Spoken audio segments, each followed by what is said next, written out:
And welcome to Perspectives with Laurentia.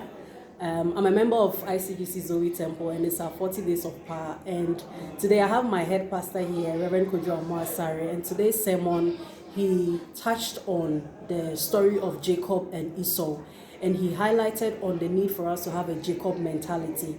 And Pastor is here. I want him to throw more light on what he said, which I believe will help you. So when you study the Bible talks about the two brothers, that is Esau and Jacob. The Bible said 2 nations are in the womb of Rebekah and 2 peoples are in her womb as well. So it was basically a pattern that God was communicating, a philosophy which is the Esau philosophy or mentality, and that of Jacob as well. Now when you study that of Esau, Esau was said to be a hunter.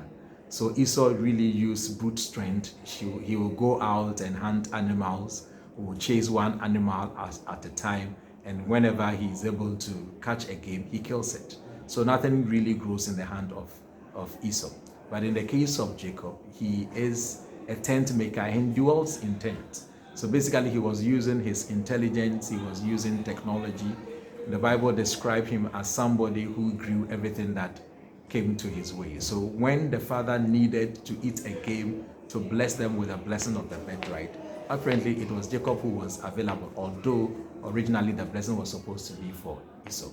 So I was encouraging the congregation that we should pattern our life after the Esau mentality. We should trust God to grow our intellect, to work with our brains, and to make sure that we multitask, do a lot more things, and grow our capacity to be more productive in this world. And looking at Ghana, I believe that there are so many things we can do to increase our fortunes as an economy. You made us pray for Ghana, which was great on our part. You also made us pray for ourselves because we are the human resource of the country. What do you think as believers we can do to change the country's fortunes, one way or the other? We should try and influence our spaces. You know, the interesting thing about the scripture, he says that 2 nations are in your womb and 2 peoples are in your womb. As a matter of fact, a nation is a collection of people.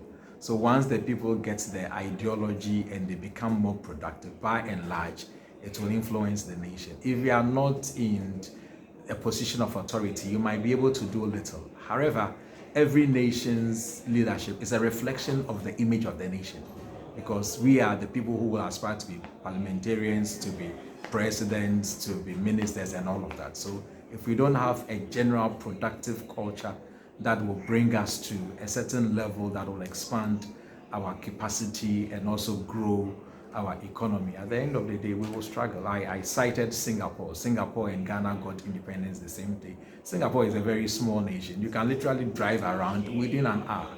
But when you look at their per capita income, it's way above. As a matter of fact, an average worker in Singapore is paid around $3,250 a month, and it is mandatory in Singapore to save 20% of your income. So they are growing their capacity and they are doing much more better than we are doing.